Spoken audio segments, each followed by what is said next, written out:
Many years ago, I did a series of video blogs that talked about my health issues and my near-death experience. And I think at first, some people didn't know how to take it. I mean, I had friends and I had close family that kind of raised their eyes or rolled their eyes at times and wondered, why would you do this? What's the point of being so candid?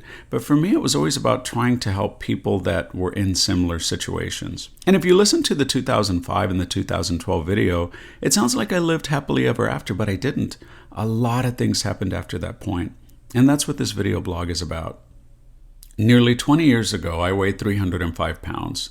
I was angry, I was lonely, I was bitter, I was always in a bad mood.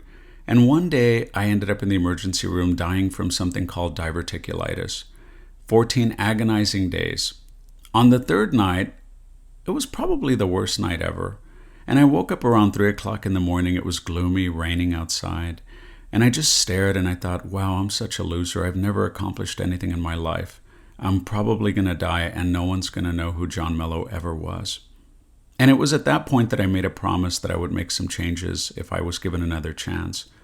So I came out of the hospital, I bought a treadmill, I lost 125 pounds. I got an associate's degree, I got a bachelor's degree, and then I got a master's degree. And then that was it, happily ever after. But the diverticulitis always lurked. And so finally when I turned 40, I said, it's time to have the surgery. I'm tired of being afraid. I'm tired of running. I had it. It was a success. And then in 2018, I even rewarded myself with a tummy tuck for losing all that weight on my own. It sounds like a happy ending. It was.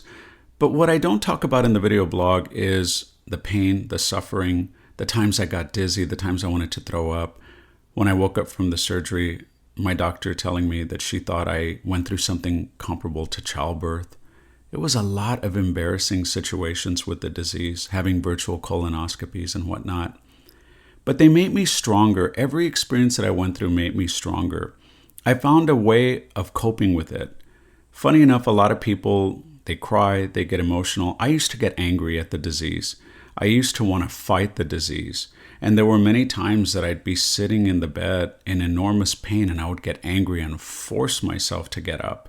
I would force myself to run more and more miles until I got to 6 miles a day. It became very obsessive for me.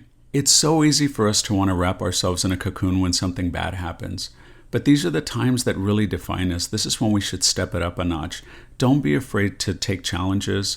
Don't be afraid to take chances. Don't be afraid to believe in yourself. I promise you, sometimes we think life is so bad, but let's face it, it could be worse. So believe in yourself. In my moments of low points, where I felt like things were so terrible and I was in so much pain, I would always tell myself, you know what, John, tomorrow's going to be a better day. Just get through this one. And I'll tell you something, it always was. So that's my advice to you today. When you think life is so bad, always remember, tomorrow's going to be a better day, as long as you believe in it.